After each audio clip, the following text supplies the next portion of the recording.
जी हाँ, नमस्कार दोस्तों, ज्ञान अकेडमी में आपका स्वागत है। आज हम बात करने वाले हैं हमारे मॉडल पेपर की सीरीज़ में एक और नया पेपर, जिसमें हम कुछ और महत्वपूर्ण क्वेश्चन को हम डिस्कशन करेंगे। तो बने रहिए वीडियो में लास्ट तक, ताकि हर एक क्वेश्चन को आप अच्छी तरीके से हल कर पाएँ। चलिए अब हम बढ़ते हैं हमारे क्वेश्चंस की तरफ।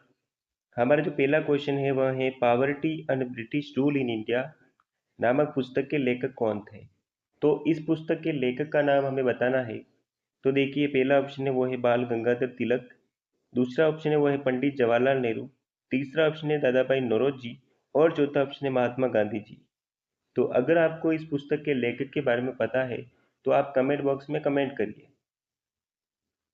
तो इस पुस्तक के लेखक का नाम है ऑप्शन नंबर 3 यानी कि दादा भाई नौरोजी।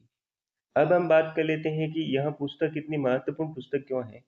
तो इस पुस्तक में धन निष्कासन सिद्धांत के बारे में बताया गया है, यानी कि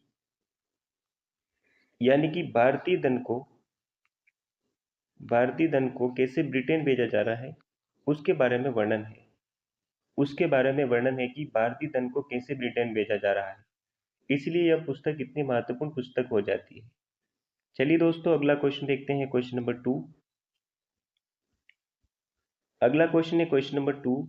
असहयोग आंदोलन को 1922 में गांधी जी द्वारा वापस लिए जाने का कारण क्या था?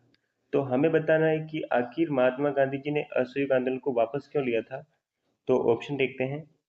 पहला ऑप्शन है वो है कांग्रेस की कठोर नीति, दूसरा ऑप्शन है वो है खिलाफत आंदोलन की समाप्ति, तीसरा ऑप्शन है वो है चोरा चोरी हत्याकांड और चौथा ऑप्शन है वो है कि सरकार की अपील पर।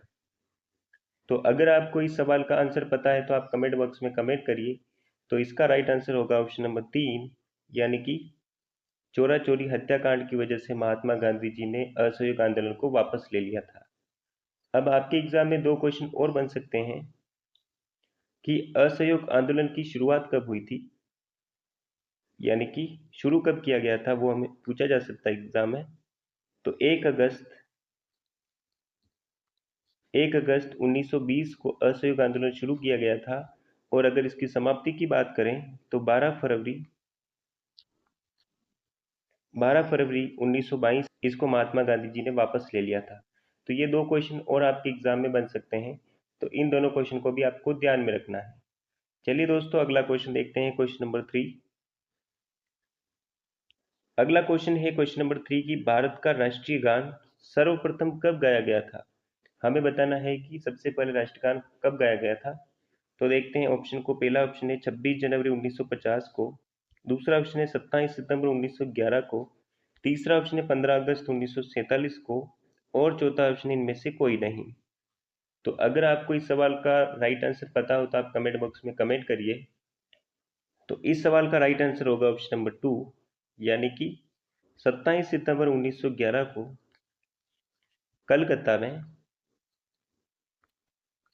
कलकत्ता में कांग्रेस के अधिवेशन में राष्ट्रगान को सबसे पहले गाया गया था। तो ये क्वेश्चन आपको ध्यान में रखना है। चलिए दोस्तों, अगला क्वेश्चन देखते हैं, क्वेश्चन नंबर 4। अगला क्वेश्चन है क्वेश्चन नंबर 4। भारत का विभाजन किया गया था। हमें बताना है कि आखिर किस योजना के माध्यम से भारत का विभाजन किया गया था। तो देखते हैं ऑप्शन को। पहला ऑप्शन है कैबिनेट मिशन द्वारा, दूसरा ऑप्शन है क्रिप्स मिशन द्वारा, तीसरा ऑप्शन है माउंटबेटन योजना के माध्यम से और चौथा ऑप्शन है कार्नवालिस के द्वारा। तो अगर आपको राइट आंसर पता है तो आप कमेंट बॉक्स में कमेंट करिए। इस क्वेश्चन का करेक्ट आंसर होगा ऑप्शन नंबर 3 यानी कि माउंटबेटन योजना के माध्यम से भारत के दो टुकड़े किए गए थे। जो एक था भारत और दूसरा बना था वो था पाकिस्तान।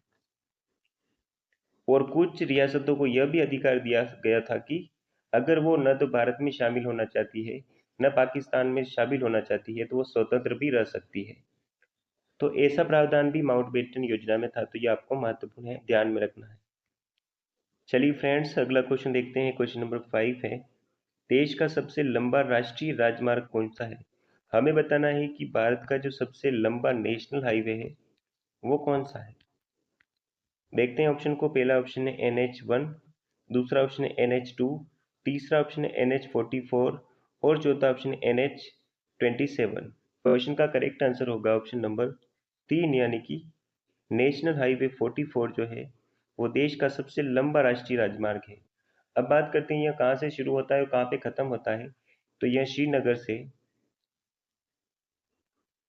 से शुरू होकर के कन्याकुमारी तक जाता है। तो हमारा देश का सबसे लंबा राष्ट्रीय राजमार्ग कौन सा है? वो है नेशनल हाईवे 44। चलिए दोस्तों अगला क्वेश्चन देखते हैं, क्वेश्चन नंबर 6। अगला क्वेश्चन है question number 6। India wins freedom के लेखक थे। हमें बताना है कि इंडिया विंस फ्रीडम पुस्तक के लेखक कौन थे। पहला ऑप्शन है जवाहरलाल नेहरू जी, दूसरा ऑप्शन है राजेंद्र प्रसाद जी, तीसरा ऑप्शन है मौलाना अबुल कलाम आज़ाद और चौथा ऑप्शन है महात्मा गांधी जी। तो अगर आपको इस क्वेश्चन का राइट आंसर पता हो तो आप कमेंट बॉक्स में कमेंट करिए। तो इस पुस्तक के लेखक का नाम है ऑप्शन नंबर 3, यानी कि मौलाना अबुल कलाम आज़ाद। और इस पुस्तक में बताया गया है, इस पुस्तक में वर्णन है भारत के विभाजन के बारे में, यानी कि भारत का जो विभाजन हुआ था, भारत और पाकिस्तान दो नए देश बने थे, तो उसी के बारे में वर्णन है इंडिया विंस फ्रीडम इस पुस्तक में। चलिए दोस्तों अगला क्वेश्चन देखते हैं, क्वेश्चन नंबर 7। भारतीय विदेश नीति का निर्माता कौन है? हमें बताना है कि भारतीय विदेश नीति का निर्माता किसको माना जाता है। देख लेते हैं ऑप्शन। पहला ऑप्शन है पंडित जवाहरलाल नेहरू, दूसरा ऑप्शन है अंग्रेजी सरकार, तीसरा ऑप्शन है सरदार वल्लभ भाई पटेल, तीसरा ऑप्शन है भारतीय संविधान। तो अगर आपको इस क्वेश्चन का राइट आंसर पता है तो आप कमेंट बॉक्स में कमेंट करिए। इस क्वेश्चन का राइट आंसर होगा ऑप्शन नंबर 1, यानी कि पंडित जवाहरलाल नेहरू को भारतीय विदेश नीति का जनक कहा जाता है। ठीक है, ऐसा भी क्वेश्चन बन सकता है, तो आपको ध्यान में रखना है। चलिए दोस्तों अगला क्वेश्चन देखते हैं, क्वेश्चन नंबर 8 है, संसद के संयुक्त अधिवेशन की अध्यक्षता कौन करता है? हमें बताना है कि जब किसी बिल या फिर कानून को लेकर के दोनों सदनों के बीच में मतभेद होता है, तो उसकी एक संयुक्त बैठक बुलाई जाती है, जिसमें राज्यसभा के मेंबर भी बैठते हैं और लोकसभा के मेंबर भी बैठते हैं। तो उसकी अध्यक्षता कौन करता है? ऑप्शन देखते हैं। पहला ऑप्शन है राष्ट्रपति, दूसरा ऑप्शन है प्रधानमंत्री, तीसरा ऑप्शन है उपराष्ट्रपति और चौथा ऑप्शन है लोकसभा अध्यक्ष। तो इस क्वेश्चन का राइट आंसर अगर आपको पता है तो आप कमेंट बॉक्स में कमेंट करिए। तो इसका राइट आंसर होगा ऑप्शन नंबर 4, यानी कि लोकसभा के जो अध्यक्ष होते हैं वो संसद के संयुक्त अधिवेशन की अध्यक्षता करते हैं। अब हम देख लेते हैं कि कब अधिवेशन नहीं बुलाया जा सकता, मतलब कि किन किन कानूनों पर संयुक्त अधिवेशन का प्रावधान नहीं है। तो जब धन विधेयक होते हैं, धन विधेयक प्लस जो संविधान संशोधन वाले विधेयक होते हैं, तो वहां पर संयुक्त अधिवेशन का प्रावधान नहीं है। ये क्वेश्चन कई एग्जाम में पूछा गया है और आपको भी ध्यान में रखना है कि धन विधेयक और संविधान में संशोधन वाले विधेयक में कभी भी संयुक्त अधिवेशन नहीं बुलाया जा सकता। तो ये बात आपको ध्यान में रखनी है। चलिए दोस्तों अगला क्वेश्चन देखते हैं, क्वेश्चन नंबर 9। अगला क्वेश्चन है क्वेश्चन नंबर 9। संविधान का उद्देश्य प्रस्ताव किसने प्रस्तुत किया था? पहला ऑप्शन है वो है पंडित जवाहरलाल नेहरू, दूसरा ऑप्शन है वो है सरदार पटेल, तीसरा ऑप्शन है वो है डॉक्टर राजेंद्र प्रसाद और चौथा ऑप्शन है वो है डॉक्टर बी आर अम्बेडकर। तो अगर आपको इस क्वेश्चन का राइट आंसर पता हो तो आप कमेंट बॉक्स में कमेंट करिए। तो इस क्वेश्चन का राइट आंसर होगा ऑप्शन नंबर 1, यानी कि जवाहरलाल नेहरू जी ने उद्देशिका प्रस्तावना पेश की थी। अब आपको बताना है कमेंट बॉक्स में कि कब पेश की गई थी उद्देशिका, बस बाकी वीडियो के लास्ट में हम आपको बताएंगे। चलिए दोस्तों अगला क्वेश्चन देखते हैं। अगला क्वेश्चन है क्वेश्चन नंबर 11। रेल इंजन का आविष्कारक कौन था? पहला ऑप्शन है वो है चार्ल्स बेबेज, दूसरा ऑप्शन है जॉर्ज स्टीफेंसन, तीसरा ऑप्शन है जेम्स वॉट और चौथा ऑप्शन है उपयुक्त में से कोई नहीं। तो इस क्वेश्चन का राइट आंसर आपको पता होना चाहिए। तो इस क्वेश्चन का राइट आंसर है ऑप्शन नंबर 2, यानी कि जॉर्ज स्टीफेंसन जो है रेल इंजन का आविष्कारक कहा जाता है इनको, और इन्हीं को कहा जाता है रेलवे के पितामह। तो रेलवे के पितामह भी इन्हीं को माना जाता है, जॉर्ज स्टीफेंसन को। चलिए दोस्तों अगला क्वेश्चन देखते हैं। क्वेश्चन नंबर 12 जो है हमारा, कि राज्यसभा तथा लोकसभा सदस्य की नियुक्ति आयु क्रमशः होनी चाहिए।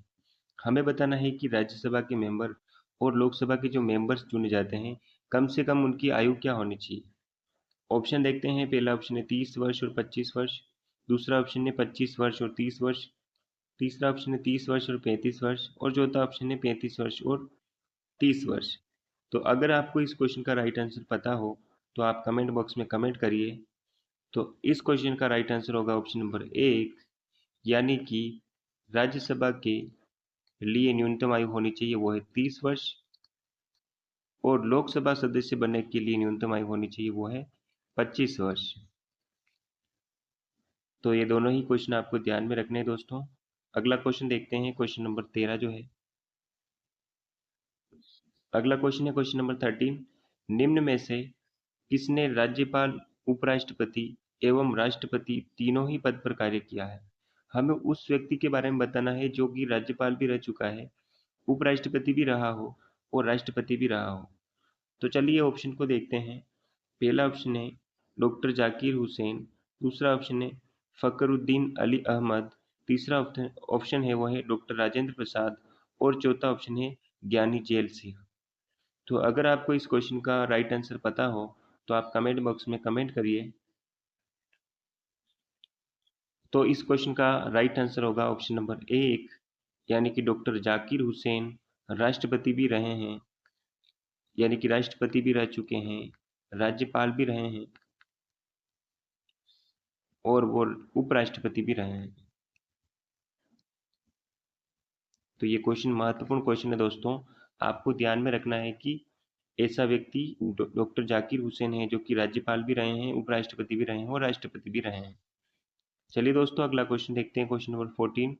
निर्वाचित होने वाले प्रत्याशी को आगे हमें लाइन पूरी करनी है, कैसे करेंगे कि लोकसभा का सदस्य होना चाहिए या फिर राज्यसभा का सदस्य होना चाहिए। तीसरा ऑप्शन है कि 30 वर्ष की उम्र पूरी कर लेनी चाहिए, और चौथा ऑप्शन है कि भारत सरकार के अधीन किसी लाभ के पद पर नहीं होना चाहिए।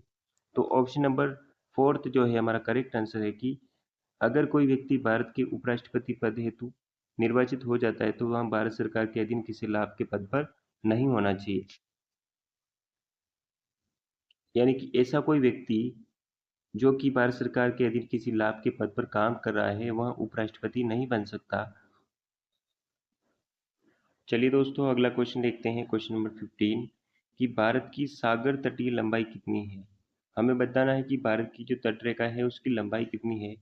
पहला ऑप्शन है 15,200 किलोमीटर, दूसरा ऑप्शन है वो है 7,516 किलोमीटर, तीसरा ऑप्शन है वो है 6,200 किलोमीटर, और चौथा ऑप्शन है कि 8,000 किलोमीटर लगभग।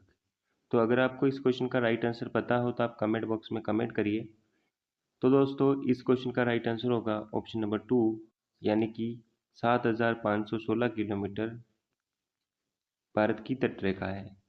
अब हम बात कर लेते हैं कि कौन कौन से राज्य से गुजरती है जो तटीय रेखा है वो। तो तट पर लगे कौन कौन से राज्य हैं वो हम देख लेते हैं। पहला है गुजरात, दूसरा है महाराष्ट्र, तीसरा है कर्नाटका, चौथा है गोवा, पांचवा है केरल, छठा है तमिलनाडु, सातवां है आंध्र प्रदेश, आठवां है उड़ीसा, और नौवां है वो है पश्चिम बंगाल। तो इस तरह से आपको ध्यान में रखना है कि कौन कौन से राज्य से तटीय रेखा, भारत की तटरेखा कौन कौन से राज्य से लगती है। चलिए दोस्तों अगला क्वेश्चन देखते हैं, क्वेश्चन नंबर 16 कि व्यापार की दृष्टि से संसार का सबसे व्यस्ततम महासागर कौन सा है? हमें बताना है कि व्यापार की दृष्टि से संसार का सबसे व्यस्त महासागर कौन सा है। तो ऑप्शन देखते हैं। पहला ऑप्शन है वो है उत्तरी प्रशांत महासागर, दूसरा ऑप्शन है दक्षिणी प्रशांत महासागर, तीसरा ऑप्शन है वो है अटलांटिक महासागर, और चौथा ऑप्शन है हिंद महासागर। तो हमारा क्वेश्चन का राइट आंसर होगा ऑप्शन नंबर 3, यानी कि अटलांटिक महासागर जो है वो विश्व का सबसे व्यस्ततम महासागर है व्यापार की दृष्टि से। चलिए दोस्तों अगला क्वेश्चन देखते हैं, क्वेश्चन नंबर 17। अगला क्वेश्चन है क्वेश्चन नंबर 17, हिमालय के सबसे दक्षिणी भाग को क्या कहा जाता है? हमें बताना है कि हिमालय का जो सबसे दक्षिणी भाग है तो उसको क्या कहा जाता है। तो सबसे पहले आ जाता है ट्रांस हिमालय, उसके बाद में आ जाता है वृद्ध हिमालय, उसके बाद में आ जाता है लघु हिमालय, और उसके बाद में आता है शिवालिक हिमालय। तो हिमालय के सबसे दक्षिणी भाग को कहा जाता है वो है शिवालिक, यानी कि ऑप्शन नंबर 1 जो है हमारा राइट आंसर है। चलिए दोस्तों अगला क्वेश्चन देखते हैं। अगला क्वेश्चन है क्वेश्चन नंबर 18 कि माना व नीति दर्रे किस श्रेणी में स्थित है। ऑप्शन नंबर 1 है पंजाब हिमालय में, दूसरा ऑप्शन है कुमायूं हिमालय में, तीसरा ऑप्शन है वो है नेपाल हिमालय में, और चौथा ऑप्शन है असम हिमालय। तो हमारा जो करेक्ट आंसर होगा वो है माना और नीति दर्रे स्थित है, यानी कि माना और नीति दर्रे जो स्थित है वो ऑप्शन नंबर 2 आंसर है वो है कुमाऊं हिमालय में स्थित है। चलिए दोस्तों अगला क्वेश्चन देखते हैं। अगला क्वेश्चन है क्वेश्चन नंबर 19। बुर्जिल दर्रा किस राज्य में स्थित है? हमें बताना है कि बुर्जिल दर्रा किस राज्य में स्थित है। पहला ऑप्शन है उत्तराखंड में, दूसरा ऑप्शन है तिब्बत में, तीसरा ऑप्शन है सिक्किम में, और चौथा ऑप्शन है जम्मू कश्मीर में। तो हमारा जो करेक्ट आंसर होगा वो होगा ऑप्शन नंबर,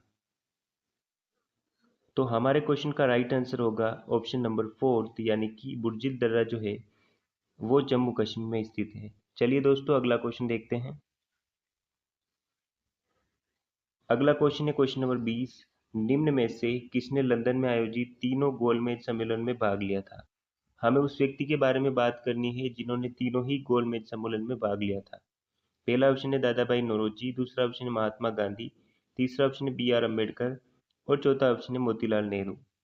तो अगर आपको इस सवाल का आंसर पता है तो आप कमेंट बॉक्स में कमेंट करिए। तो इस क्वेश्चन का राइट आंसर होगा ऑप्शन नंबर 3, यानी कि डॉक्टर भीमराव जो अम्बेडकर थे उन्होंने तीनों ही गोलमेज सम्मेलन में भाग लिया था। चलिए दोस्तों अगला क्वेश्चन देखते हैं क्वेश्चन नंबर 21। एशियाई विकास बैंक का मुख्यालय कहाँ स्थित है? हमें बताना है कि एशियाई विकास बैंक का मुख्यालय कहाँ पे है। पहला ऑप्शन है ब्रुसेल्स में, दूसरा ऑप्शन है मनीला में, तीसरा ऑप्शन है वाशिंगटन में, और चौथा ऑप्शन है पोर्ट लुइस में। तो हमारे क्वेश्चन का राइट आंसर होगा ऑप्शन नंबर 2, यानी कि एशियाई विकास बैंक का जो मुख्यालय है वो मनीला में स्थित है। ये क्वेश्चन आपको ध्यान में रखना है, कई एग्जाम में पूछा गया है। अगला क्वेश्चन देखते हैं दोस्तों।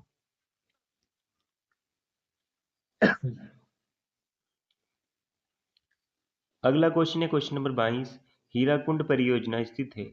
हमें बताना है कि हीराकुंड परियोजना कौन से राज्य में स्थित है। पहला ऑप्शन है बिहार में, दूसरा ऑप्शन है सिक्किम में, तीसरा ऑप्शन है उड़ीसा में, और चौथा ऑप्शन है झारखंड में। तो हमारा जो राइट आंसर होगा वो होगा ऑप्शन नंबर 3, यानी कि हीराकुंड परियोजना उड़ीसा राज्य में स्थित है। चलिए दोस्तों अगला क्वेश्चन देखते हैं। अगला क्वेश्चन है क्वेश्चन नंबर 23। नर्मदा घाटी परियोजना से लाभान्वित होने वाले राज्य हैं। हमें उन राज्यों के बारे में बात करनी है जिनको लाभ मिलता है नर्मदा घाटी परियोजना का। तो पहला ऑप्शन है गुजरात और महाराष्ट्र, पहला ऑप्शन है गुजरात, दूसरा ऑप्शन है गुजरात और मध्य प्रदेश, तीसरा ऑप्शन है गुजरात मध्य प्रदेश और महाराष्ट्र, चौथा ऑप्शन है गुजरात मध्य प्रदेश महाराष्ट्र और राजस्थान। तो हमारे क्वेश्चन का राइट आंसर होगा ऑप्शन नंबर 4, यानी कि गुजरात मध्य प्रदेश महाराष्ट्र तथा राजस्थान। चलिए दोस्तों अगला क्वेश्चन देखते हैं। क्वेश्चन नंबर 24 जो है, राधा और मोहन की वर्तमान उम्र का अनुपात 7:5 है तथा 5 वर्ष के बाद राधा तथा मोहन की उम्र का योग 70 वर्ष होगा। तो राधा की वर्तमान उम्र क्या है वो हमें निकालनी है। तो इस क्वेश्चन को कैसे करते हैं देखिए। सबसे पहले हम मान लेते हैं कि वर्तमान जो उम्र है वो कितनी है, वो है x वर्ष, यानी कि वर्तमान उम्र हमने मान ली x वर्ष है। तो राधा की वर्तमान उम्र हो जाएगी, यानी कि राधा की जो वर्तमान उम्र होगी वो होगी 7x वर्ष, और जो मोहन है तो मोहन की वर्तमान उम्र होगी 5x वर्ष। आगे हमें बताया गया है कि 5 वर्ष के बाद राधा तथा मोहन की उम्र का योग 70 वर्ष होगा। तो 5 वर्ष के बाद में इसकी आयु हो जाएगी +5, और 5 वर्ष के बाद में जो मोहन है उसकी भी आयु हो जाएगी +5, और इन दोनों की आयु का जो योग है वो हो जाएगा 70 वर्ष। तो इस समीकरण को अब हमें सरल करना है। तो हमारा समीकरण बना 7x plus 5x plus 5 is equal to 70। तो आप इसको सरल करोगे तो 7x और 5x हो जाएंगे हमारे 12x, और 5 और 5 को जोड़ोगे तो 10 बराबर 70। तो हमारा x का मान आ गया यहाँ से। तो x का मान होगा 70 माइनस 10, यानी कि 60 बटवा में ये वाला 12। तो जब 12 का भाग आप 60 में दोगे तो आपके पास में आंसर आ जाएगा वो है 5, यानी कि x का मान हमारे पास में आ गया वो है 5। तो अब हम दोनों की आयु निकाल सकते हैं कि राधा की वर्तमान आयु क्या है और मोहन की वर्तमान आयु क्या है। तो देखिए कैसे निकालेंगे। तो 7 इंटू एक्स का मान हमारे पास में आया 5, यानी कि जो राधा की वर्तमान आयु है वो होगी 7 5 35, यानी कि 35 वर्ष। और अगर मोहन की वर्तमान आयु की बात करेंगे तो 5 × 5 यानी कि 25 वर्ष। तो हमारा इस क्वेश्चन का राइट आंसर है कि राधा की वर्तमान आयु क्या है, तो उसका आंसर होगा ऑप्शन नंबर 1 यानी कि 35 वर्ष। तो इस टाइप से इन क्वेश्चन को सरल किया जाता है, जो आयु वाले क्वेश्चन होते हैं उनको। चलिए दोस्तों, अगला क्वेश्चन देखते हैं, क्वेश्चन नंबर 25। आज वरुण का जन्मदिन है। आज के 1 वर्ष बाद वह 12 वर्ष पूर्व से दुगना हो जाएगा। अभी वरुण की आयु क्या है वो हमें निकालनी है। तो देखते हैं इस सवाल को कैसे करना है। हमें बताना है कि वरुण की वर्तमान में आयु क्या है। तो मान लेते हैं कि वर्तमान आयु जो है उसकी x वर्ष है। तो हमने मान ली कि उसकी वर्तमान आयु x वर्ष है। अब बात करेंगे कि 1 वर्ष के बाद में उसकी आयु कितनी थी। तो 1 वर्ष बाद में उसकी x प्लस 1 साल, और 12 वर्ष पहले की अगर बात करेंगे तो 12 वर्ष पहले उसकी आयु थी, वो थी x माइनस 12 वर्ष। अब हमें जैसा कि सवाल में कहा गया है कि 1 वर्ष बाद वह 12 वर्ष पूर्व से दुगुना हो जाएगा, तो हमारा समीकरण बनेगा 1 वर्ष बाद में हमारी आयु थी x प्लस 1 साल बराबर 12 वर्ष पूर्व से दुगुना हो जाएगा, यानी कि 2 × x माइनस 12। तो हमारा समीकरण बना x plus 1 is equal to 2 और कोष्ठक में x माइनस 12। तो इसको सरल करेंगे तो हमारे पास में आ जाएगा x का मान यानी कि वरुण की आयु। तो हम सरल करते हैं तो x प्लस 1 बराबर 2 का गुणा x यानी कि 2x माइनस 24। जब आप 2x को इधर लाओगे तो हमारे पास में आंसर हो जाएगा यानी कि 2x माइनस x बराबर हमारे पास में आ गया 1 प्लस 24। तो इसको सरल करोगे तो x का मान हमारे पास में आ जाएगा 1 प्लस 24 यानी कि हमारा x का मान आ गया 25 वर्ष। यानी कि जो वरुण की वर्तमान आयु है वो कितनी है, वो है 25 वर्ष। ऑप्शन नंबर 3 जो है हमारा राइट आंसर है। चलिए दोस्तों, अगला क्वेश्चन देखते हैं, क्वेश्चन नंबर 26। चलिए दोस्तों, अगला क्वेश्चन देखते हैं, क्वेश्चन नंबर 26। ए बेटा है बी तथा सी का, बी की बहन का बेटा डी और बेटी ई है, एफ डी का मामा है, ए का डी से क्या रिश्ता है वो हमें बताना है। तो देखिए इस क्वेश्चन को कैसे करेंगे। हमें बताना है ए बेटा है बी तथा सी का, यानी कि बी और सी दोनों दंपति होंगे, यानी कि बी और सी जो है वो दोनों दंपति हैं, और इनका एक बेटा है जिसका नाम है ए। अब हमें बताना है कि बी की बहन का बेटा, यानी कि बी की एक बहन है जिसका बेटा है डी और जिसकी बेटी है ई। एफ डी का मामा है, तो डी का एक मामा है जिसका नाम है एफ, यानी कि इस बहन का भी भाई होगा। हमें बताना है ए का डी से क्या रिश्ता है। तो देखिए बी और ये जो बहन है दोनों बहनें हैं, तो इन दोनों के बेटे आपस में क्या लगेंगे वो हमें बताना है। ए का डी से रिश्ता होगा, दोनों मौसेरे बाई होंगे, यानी कि ए डी का मौसेरा बाई होगा, मौसेरा बाई होगा। तो इस तरह से इस सवाल को किया जाता है। तो हमारा ऑप्शन नंबर 4 जो है वो करेक्ट आंसर है, यानी कि ए का डी से रिश्ता क्या है, तो वो मौसेरा बाई है। अगर ऐसा पूछता है कि बी का एफ से क्या रिश्ता है, तो बी जो है एफ का भी बाई होता। चलिए दोस्तों, अगला क्वेश्चन देखते हैं, क्वेश्चन नंबर 27। शिवाजी के आध्यात्मिक गुरु कौन थे। हमें बताना है कि शिवाजी के आध्यात्मिक गुरु का नाम क्या था। ऑप्शन ए के समर्थ गुरु रामदास, ऑप्शन नंबर 2 है एकनाथ, ऑप्शन नंबर 3 है दादाजी कोंडदेव, ऑप्शन नंबर 4 थे तुकाराम। तो शिवाजी के आध्यात्मिक गुरु का नाम था, वो था ऑप्शन नंबर 1, यानी कि समर्थ गुरु रामदास जो थे, रामदास जो थे वो शिवाजी के आध्यात्मिक गुरु थे। चलिए दोस्तों, अगला क्वेश्चन देखते हैं। अगला क्वेश्चन है क्वेश्चन नंबर 28। श्रृंखला में गलत अंक को चुनिए। हमें बताना है कि श्रृंखला में गलत अंक कौन सा है। तो देखिए इस सवाल को कैसे करते हैं। तो देखिए जो 41 है वो पिछली दोनों संख्याओं का योग है, यानी कि 16 प्लस 25 आप ऐड करोगे तो आपके पास में आएगा 41। और अगली जो संख्या है यानी कि 66 जो है पिछली दोनों संख्याओं का योग है, यानी कि 25 प्लस 41 करोगे तो आपके पास में आंसर आएगा 66। और जब 41 और 66 को आप जोड़ोगे यानी कि 41 प्लस 66 है, तो आपके पास में आंसर आ जाएगा, वो आएगा 107। और जब आप 107 और 66 को जोड़ोगे यानी कि 66 प्लस 107, तो आपके पास में आंसर आना चाहिए यानी कि 173। लेकिन हमारे पास में आंसर आ रहा है वो कितना 171। अगली संख्या देख लेते हैं कि 173 में जब आप 107 को ऐड करोगे तो आपके पास में 280 आना चाहिए। तो बिल्कुल आपके पास में 80 आ रहा है, यानी कि 280 आ रहा है। यानी कि हमारा जो करेक्ट आंसर है वो है 171। वो गलत संख्या चुननी थी, तो वो कौन सी है? 171, यानी कि ऑप्शन नंबर 1 जो है हमारा राइट आंसर है। तो इस तरह से इन सवालों को हल किया जाता है। चलिए फ्रेंड्स, अगला क्वेश्चन देखते हैं, क्वेश्चन नंबर 29। यदि एक गुट भाषा में बॉक्सर को AQWGQ लिखते हैं तो विजिट को कैसे लिखेंगे? यानी कि जो संबंध इस बॉक्सर से AQWGQ में है, वैसा का वैसा संबंध हमें विजिट का भी बनाना है। तो देखिए इस टाइप वाले क्वेश्चन को कैसे किया जाता है। तो सबसे पहले आप यहाँ पे लिखिए बॉक्सर, यानी कि BOX E और R। यहाँ पे आप लिखिए विजिट। अब हमें बॉक्सर से बनाना AQWGQ, यानी कि B से बना वो है A, O से बना वो है Q, X से बना वो है W और E से बना वो है G और R से बना उसको कहा जाएगा Q। तो R से बना वो है Q। तो जब आप B में से -1 करोगे तो आपके पास में आएगा A। जब आप O में +2 ऐड करोगे तो आपके पास में आएगा Q। उसी प्रकार से X में से -1 करोगे तो आपके पास में आएगा W और E में भी आप +2 ऐड करोगे तो आपके पास में आएगा G। R में से भी आप -1 करोगे तो आपके पास में आ जाएगा Q।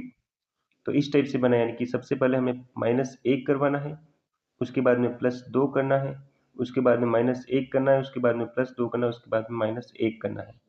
तो जब आप V में से -1 करोगे तो आपके पास में आंसर आएगा वो है U। I में जब आप +2 ऐड करोगे तो आपके पास में आंसर आएगा K। S में जब आप -1 करोगे तो आपके पास में आंसर आएगा R। और जब आप I में +2 ऐड करोगे तो आपके पास में आंसर आएगा K। और जब आप T में से -1 करोगे तो आपके पास में आंसर आ जाएगा वो है S। तो इस तरह से हमारा संबंध बना UKRKS। और यह हमारा ऑप्शन में कहाँ पे है? तो UKRKS ऑप्शन नंबर 2 में है, यानी कि हमारा जो करेक्ट आंसर होगा वो ऑप्शन नंबर 2 होगा। तो इस टाइप से इन सवालों को हल किया जाता है। आपको भी एग्जाम इसी तरह से हल करना है। चलिए दोस्तों, अगला क्वेश्चन देखते हैं। क्वेश्चन नंबर 30 जो है वो है, ए बी को 20% मुनाफे पर मोपेड बेचता है और बी उससे 25% मुनाफे पर सी को बेच देता है। यदि सी इसके 1500 रुपये देता है तो ए ने इसकी कितनी राशि दी? तो हमें पैसे में उसने कितने पैसे दिए थे वो हमें बताना है। तो हम मान लेते हैं यहाँ पे ए है, यहाँ पे कोई बी है और यहाँ पे कोई सी है। ए का परसेंटेज हम मान लेते हैं वो है 100%। जब वस्तु बी के पास पहुंची तो वो होगी 120%, क्योंकि 20% का मुनाफा ए ने कमाया था, यानी कि बी को वो वस्तु पड़ी 120% में। जब वस्तु बी से सी के पास में पहुंची तो वह पड़ी उसको, यानी कि 120 का जब आप 25% निकालोगे तो आपके पास में आंसर आएगा वो है 25। यानी कि सी के पास जो वस्तु गई उसकी कीमत होगी 150%। और 150% किसके बराबर होगा? क्योंकि उसने दिए थे 1500 रुपये, यानी कि 1500 रुपये के बराबर, यानी कि 150 हो जाएंगे। 150% इज इक्वल टू 1500 रुपये। जब आप इसको सरल करोगे तो आपके पास में 1% आ जाएगा और 1% आ जाएगा 1500 बटा हुआ 150। तो आप भाग दोगे तो आपके पास में 1% पड़ेगा बराबर 10 रुपये के बराबर। और हमने माना था ए ने जो वस्तु खरीदी थी उसको 100% माना था। तो 100%, यानी कि हमें क्या करना है, 10 को गुणा करवाना है 100 से, यानी कि 10 इंटू 100, यानी कि हमारा जो आंसर होगा वो होगा 1000, यानी कि ए को वह वस्तु पड़ी थी 1000 रुपये में, यानी कि ऑप्शन नंबर 1 2 जो है हमारा करेक्ट आंसर है। यानी कि ऑप्शन नंबर 2 जो है हमारा राइट आंसर है। तो इस सवाल को इस तरीके से हल किया जाता है।